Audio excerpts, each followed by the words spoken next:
Good morning. Good morning. Happy Thanksgiving. My name is Kent, and I am the Connections Minister here at Mount Gilead. It's been a while since I've had the opportunity to do one of these online devotionals.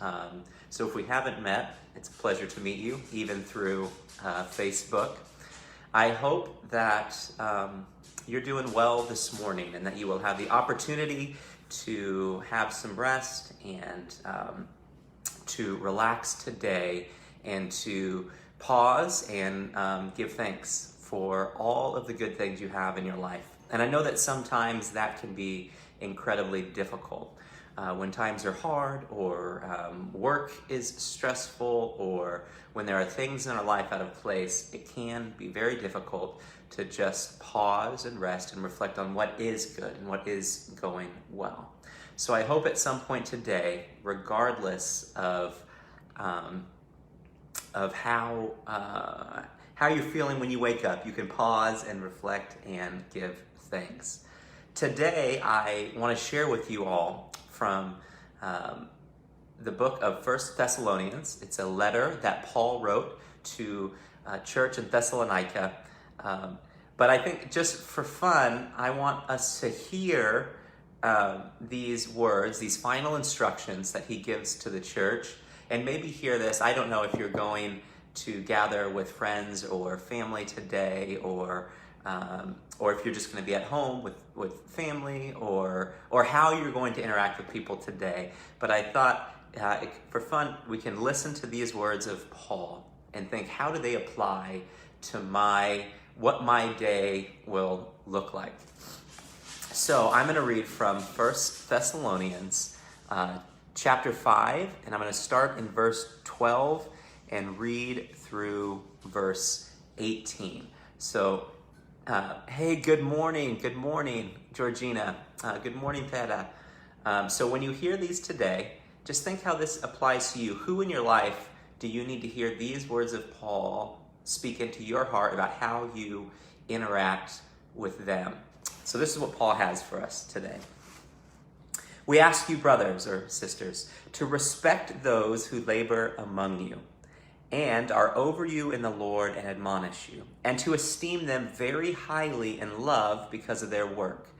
Be at peace among yourselves. And we urge you, brothers, admonish the idle, encourage the faint-hearted, help the weak. Be patient with them all. See that no one repays evil for evil, but always seek to do good to one another and to everyone. Rejoice always. Pray without ceasing.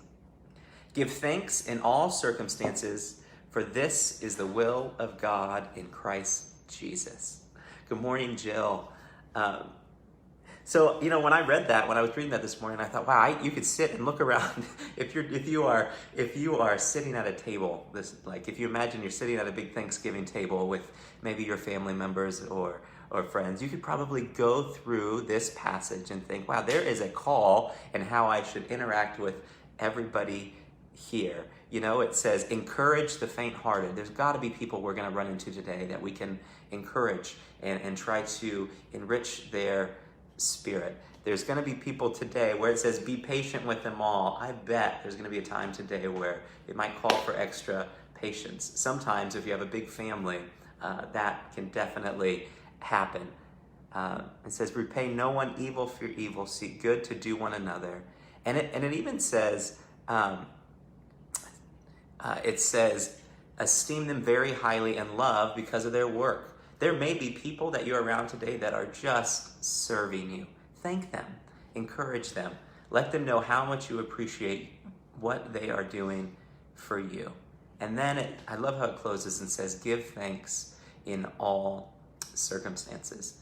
There may be someone who hears this today that Thanksgiving is just hard. Someone's missing from around the table, or maybe you're having Thanksgiving alone today for whatever reason, but there is still opportunity in all situations if we will reflect about what God has given us to give thanks. Maybe all that we can muster is thankfulness for the breath that we have today, but that is certainly something to be grateful for. So I hope you all have a wonderful day. I hope there's laughter and rest. And I look forward to seeing you all either online or at church this Sunday at Mount Gilead. God bless and have a great day.